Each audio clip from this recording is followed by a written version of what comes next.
La deuxième journée la mission, c'était merveilleux. Nous sommes devant un Dieu de fidélité. Vraiment, ce que j'apprécie à cet homme que je vais nommer bientôt, la fidélité. Vraiment, nous sommes derrière la fidélité de l'homme. C'est lui l'orateur numéro 1 et c'est ses assises. Alors, pour autant parler, Nazali Motel et Samour ensemble, les visionnaires, les porteurs de Christ, la volonté. Je vais ma frère, et si ça va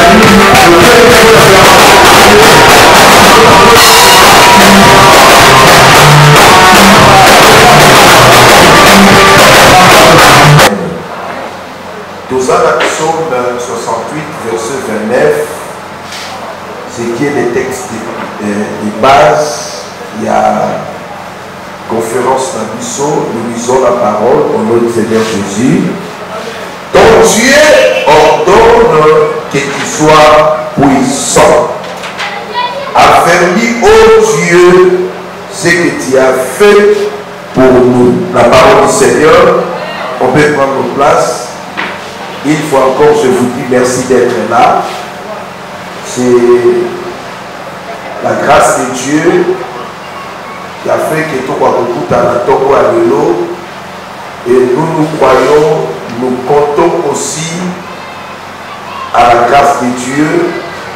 Et nous avons communiqué le Seigneur est présent, il est parmi nous ce matin.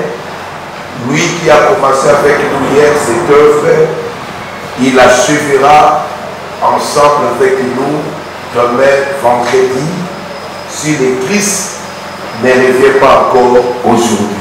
Est-ce qu'on peut dire Amen?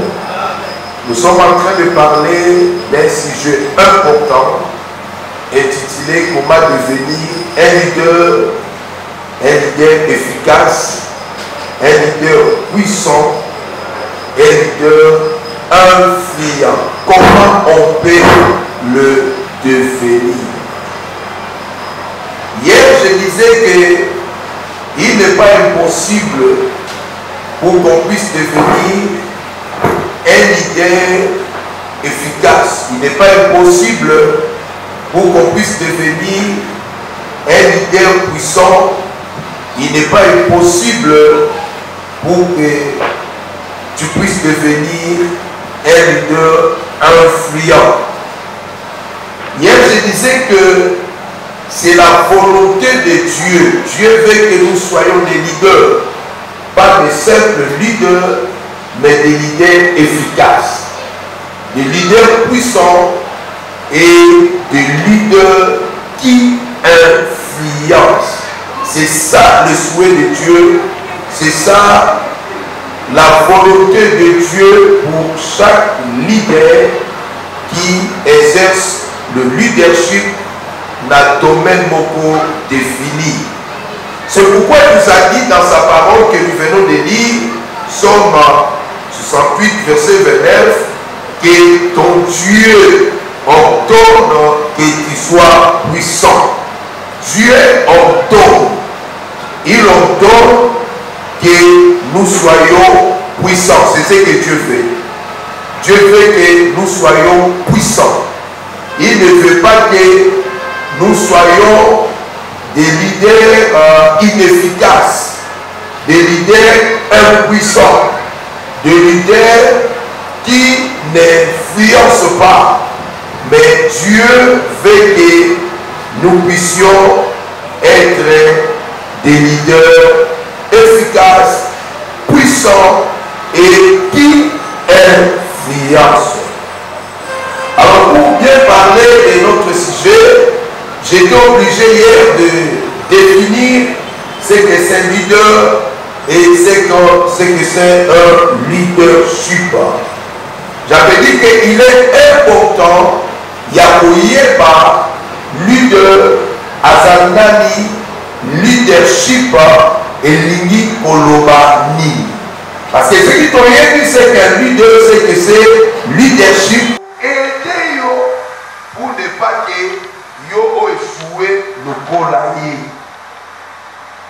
Il y a moi là, bien aimé, la vie, il faut quand même que le faire. Naomi qui a échoué,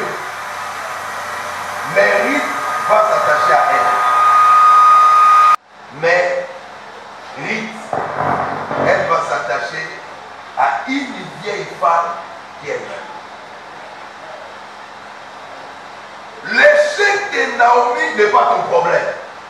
Mais l'expérience de Naomi, ça peut vous aider à réussir. Je répète que l'échec de Naomi n'est pas mon problème. Mais l'expérience de Naomi, ça peut m'aider moi, Ruth, d'arriver jusqu'à la maison de Boaz. Naomi qui avait tout perdu. Il a perdu le mari, il a perdu les enfants, il a perdu même la jeunesse. Elle est devenue déjà vieille. Elle dit elle-même, la Ruth, n'a pas. Est-ce que la cocotte a une source? J'aimerais dire à ceux qui travaillent tout autour des leaders, si vous savez que cet homme a quelque chose de Dieu, il a la grâce, il a la vision de Dieu, même si ses langages sont durs, restez attachés à lui. Sauf que Ruth avait adopté la même attitude que Orpa. Elle n'allait pas connaître le mariage avec Boaz. Mais lorsque Ruth a compris que Nakati a Obango, c'est ce qui a fait que dans ma combat na Bethléem, l'histoire de Ruth échangea qui a continué l'histoire pour la Koko ya Yesuma Massia. Elle qui était étranger aux choses de Dieu. Et ça, la connexion, ce qu'on s'est connecté à Moutiwana, et qu'on s'est pas destiné. Ce qu'on s'est déconnecté, et on s'est déconnecté dans le chemin, il y a destiné. Est-ce qu'on peut dire Amen? J'insiste encore, et je vais clôturer par ici, il faut avoir la capacité d'écoute. Ça là, makoki akoyo, ya koyoka. Pe makoki ako communiquer aux ali koyoka. D'ailleurs, ça quand on va dans l'église, même l'église à Luanda dans le Bakango, si je suis allé voir mon père spirituel, on peut rester pendant 3 heures du temps. Il part, moi je doute. Et ce cas où le Banakata a été, à des fois, mais moi, je suis enregistré. Je suis enregistré. Je suis enregistré papa au Sali. Parce que les pas mourir dans les autres départements. Alléluia.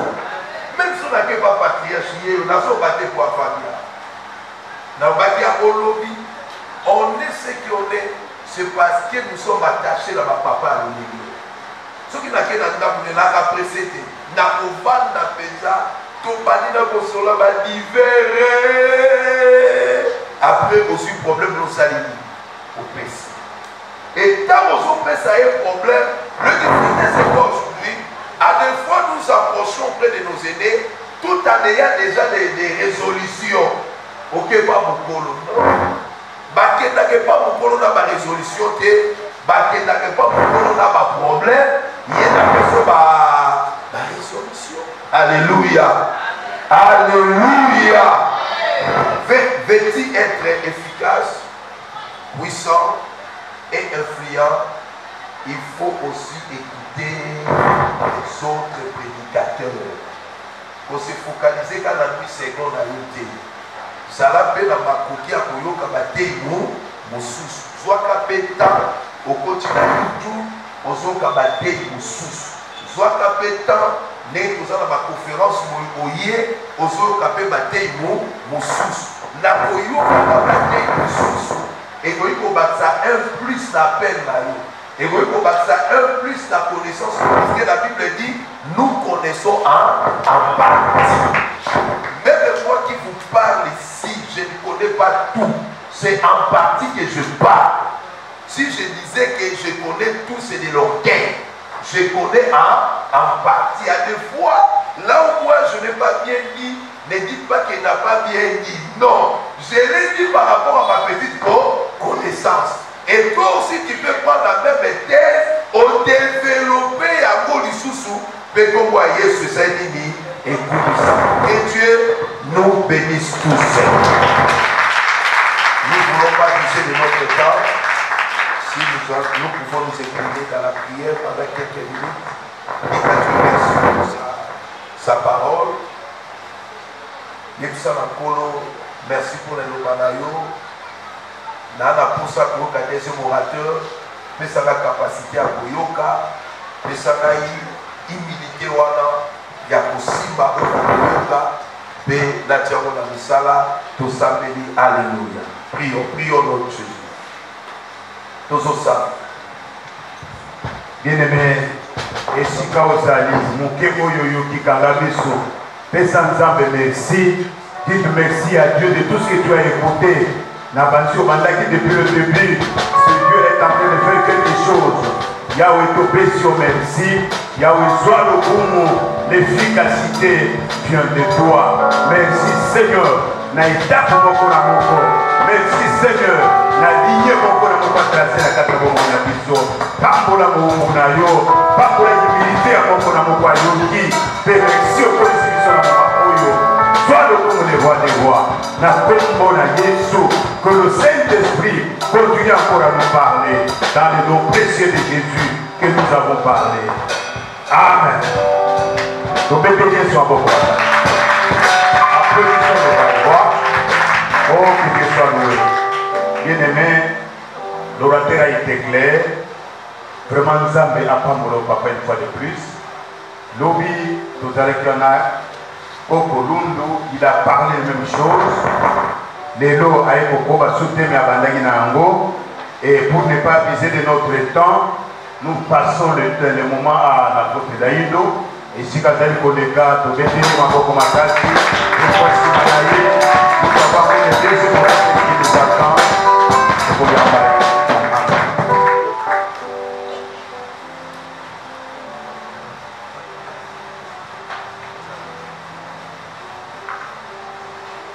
Gloire à Dieu, tu veux qu'on va ça ma bombe,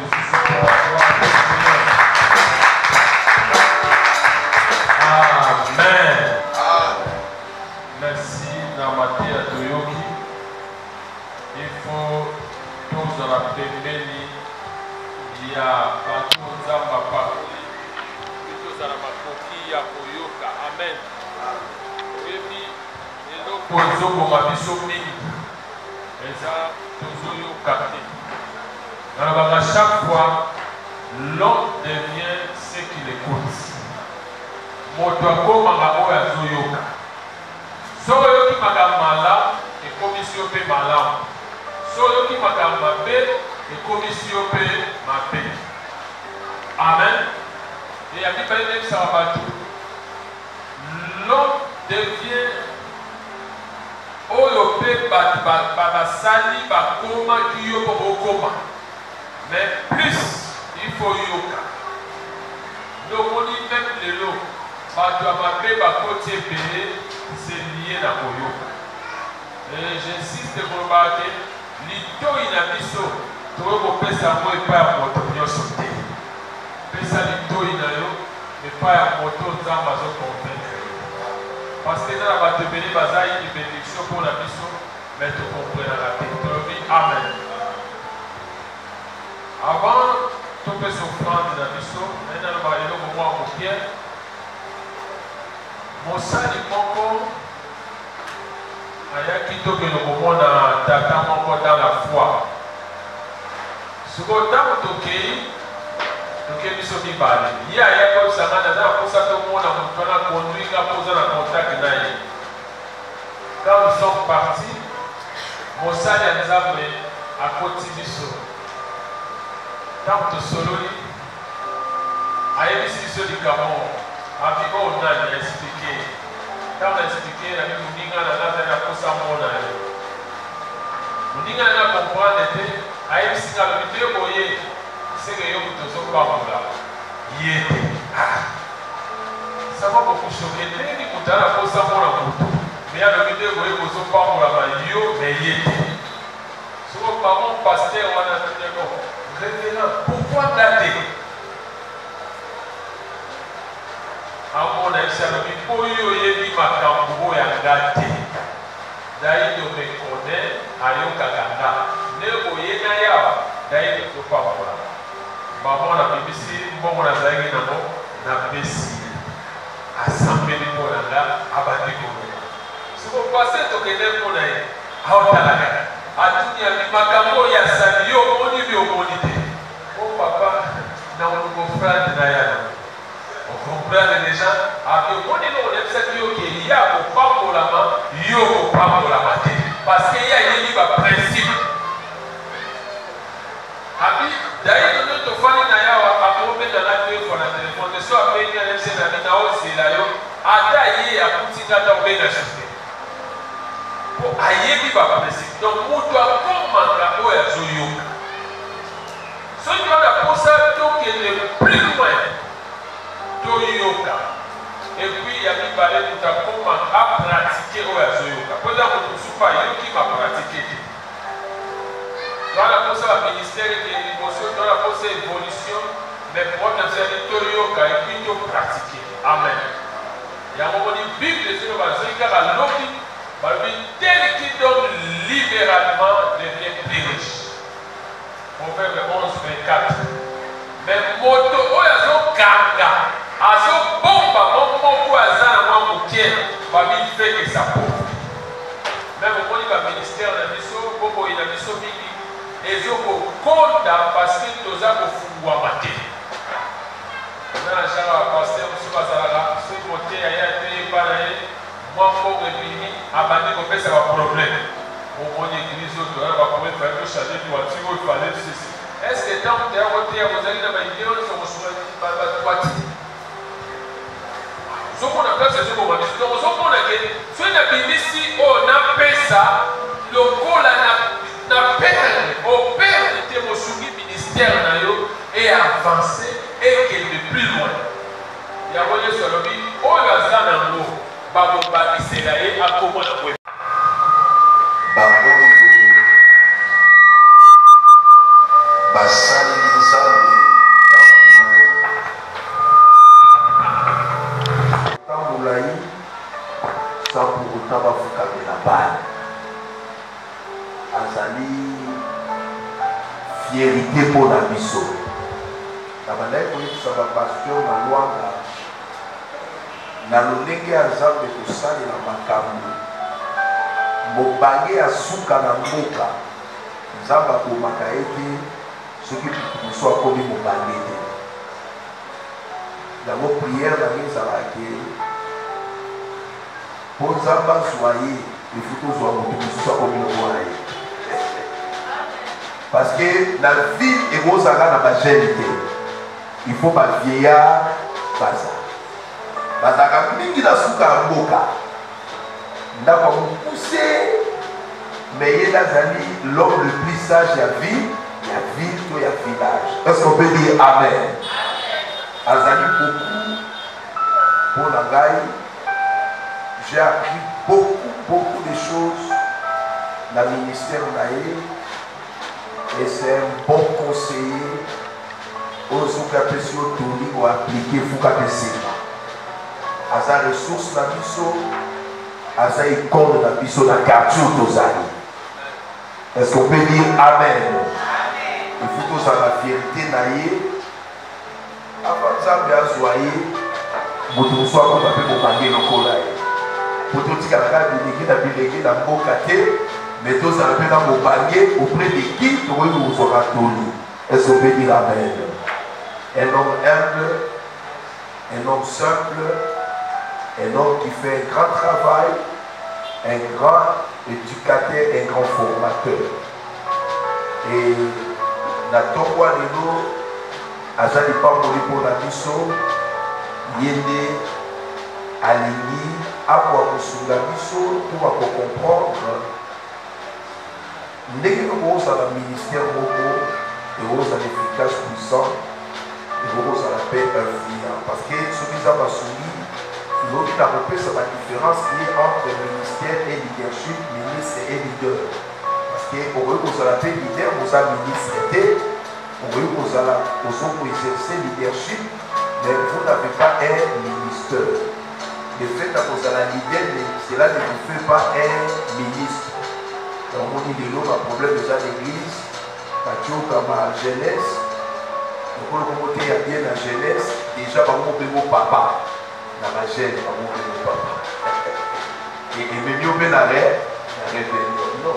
Tu peux être un bon prédicateur, mais tu n'es pas un ministre de Dieu. Tous ne sont pas ministres. C'est dans la Bible, nous devons bien lire la parole. Est-ce qu'on peut dire Amen? Pour ne pas se tromper. C'est pourquoi nous ici, Dieu nous fait grâce. Je vais commencer par là. Donc, les qualités corrompées, ça va différence. Oui, ça dit entre ministre et leader, entre ministère et leadership. C'est très important. Et c'est pour y porter les manicolo pour Yama, Papa Nabiso, Zambe, Atoboli, Atobola, Penatomboa Leno, Nanzela Naye, Kolo, Aliko, Asibiso, passer jusqu'à l'interprétation pour l'interpréter. Et tu n'as pas eu ça à Bangoulou, ils ont interprété à papa, ça va pas pour le pays. À part pour le ministère, c'est un frère humble. Amen. Tant que vous êtes en patriarche, vous pouvez dire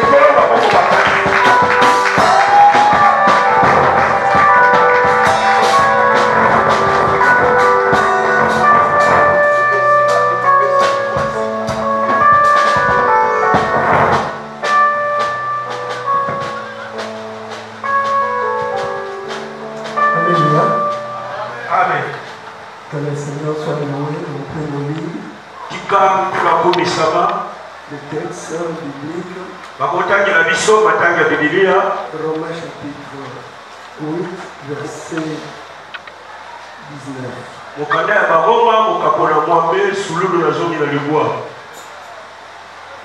Celui qui a dit que nous aussi la création attend-elle avec un ardent désir la révélation des fils de Dieu, la parole du Seigneur. Amen. Merci, on peut acclamer la parole de notre Dieu.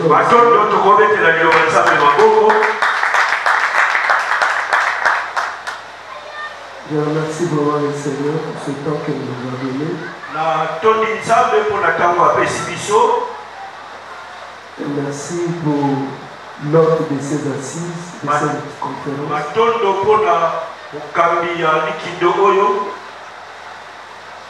Ce fardeau qu'il a pour essayer de nous aider à chaque reprise.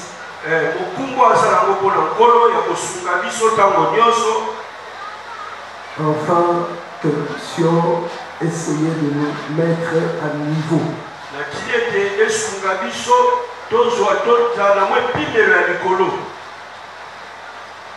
Le monde est en train d'avancer. Le monde est en train d'avancer.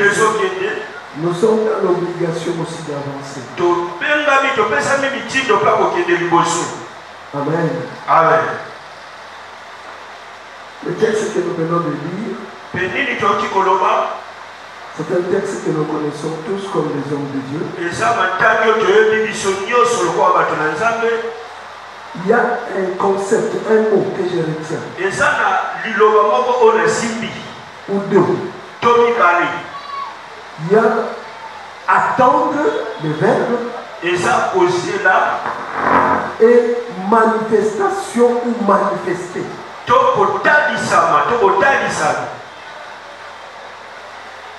Je pense qu'en tant que leader, un leadership que l'on nous demande a besoin d'un encadrement particulier.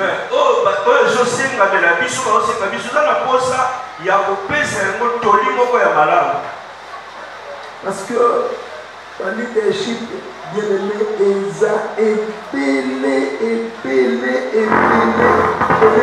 selon ma domaine, Mokona. Donc, qu'on néglige à mon côté, j'ai compris. Par leadership, c'est-à-dire Malakisi, au Italie, qu'on kamba, Makamu, au Italie, qu'on habilité Batou, au Italie, qu'on mobilisé Batou, qu'on motivé Batou, Eza et Belé. La section Abatumi, la Loaka. ata oboyi batata na bamama baza bavrai leader. Bavrai leader eza bango. Parce que acceptons chaque fois d'être renouvelé. Ata mitu kabazo sana. Si ba renouveler kango, basa ba entretien. Tout lima au côté entretien. Entretien eza ko ke ko sala ba jeune prière te. D'ailleurs ba jeune prière eza entretien te. Wala ezalinde édification pour au côté sa makasi bisusu na kati ya konzambe. Donc il est très important que nous puissions accepter les rencontres comme celle-ci. Et pour qu'on influence tant d'ailleurs, je pense, apôtre Saint-Lobien, influencer dans ton temps. Bien aimé, et l'homme, ils ont pris ça mon boulot. Il dit que Thomas Lobien, Matubazolo Bango, mais laissez-moi revenir. Mais il dit, ils sont surtout au monde à même au Polo. Ils sont surtout aux Adam, au Sapi, au Mogo. Non, je pense que chacun de nous a un temps. Nous étions ceux qui vont l'ONU, et ça n'a temps où ils ont cola, n'a temps où il y a le beau tabou. Ne soyons pas pressés. Chacun a son temps. Ma bébé, ma critique, il y en a les autres qui n'avaient pas mon sous pour que vous croyez. Ma critique, il y a un boy, Atika la boy, Aza boy, l'église n'est pas des occasions. Mais toutes ces critiques n'édifient pas. Elles sont en train de détruire. Cessons avec ça. Donc chacun de nous a son temps de naissance, de visitation. Amen. Le rose en attendant, le rose en attendant. Il y a beaucoup de balles, il y a beaucoup de choses à ma classe. Il y a beaucoup de choses à classe. Il y a beaucoup de choses à on a yo donc on nous a forcé les sociétés sont diverses, les nations sont diverses et nous devons savoir que chaque temps a un niveau, chaque société a un niveau. Nous sommes traditionnels, mais à dire vrai aujourd'hui, traditionnel,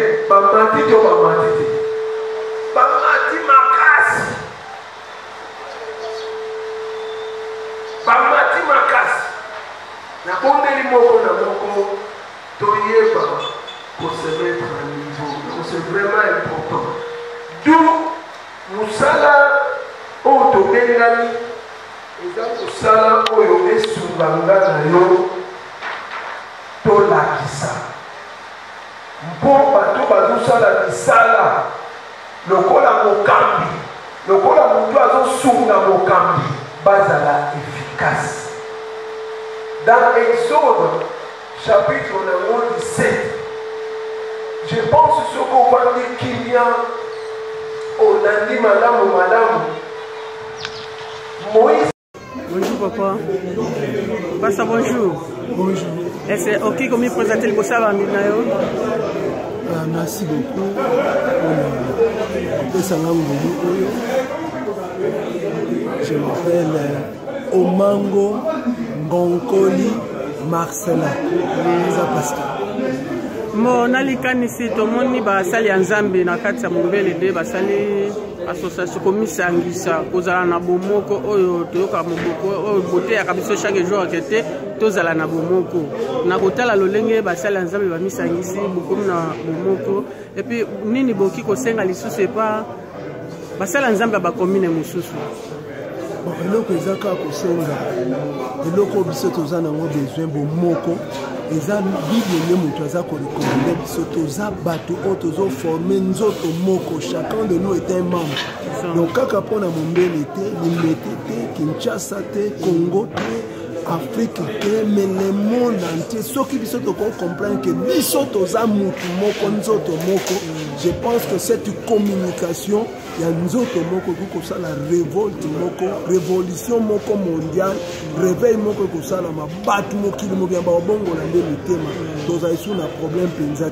sur les champs de bataille je pense que ce qui est plus important, c'est de prôner avec amour, avec esprit à sacrifice, tout ça là que l'évangile et Panzana avec puissance dans mon je pense que c'est ce que je peux dire. Cet amour, mais chacun de nous a des faiblesses. Mais attends, chacun de nous a besoin de l'autre. Oui. Bon, nezomona na bomoko ango bozosenga wana ese soki bomoko ango ezwami c'est guerre begize kozala toujours que belé to et ko diminuer que to misangisa ta to za ta église moko. Oui, bato balingi be église comme basangani sangani, mais je pense que kopanzana wana mabe nango ezali conflit entre les hommes de Dieu. Mais ce qui est à bomoko, je ne pense pas que oya gagné ba amatindi pande quoi gagné ba amatindi pande. Conflit un problème de ma paroisse, c'est ça qu'on s'est parsemé ici de suite. Le plus grand problème, il a dit amour. Peut prôner l'unité, c'est ça. Ce qui est kozana et quoi dépôt. On a pesi, on a pesi, tout en a tout en a tout kabwana tout suma tout comme moi mutu un moko. Merci. Moi conseil mukena basali mususu ba kabwana lelo. Alors, conseil na wiko ces ali ko kabwana ezamabe. Mais ko sala espace ndenge l'autre sala na Abraham ezamabe te. Eza juste pour créer espace. Et espace la bino espace moko influent, un peu productif. Et ça là que l'autre qui ko koma makasi sous koleka. Abraham peut atika la sali sous comme sous makasi koleka. Je pense que on est positif. Merci. Je vous en prie.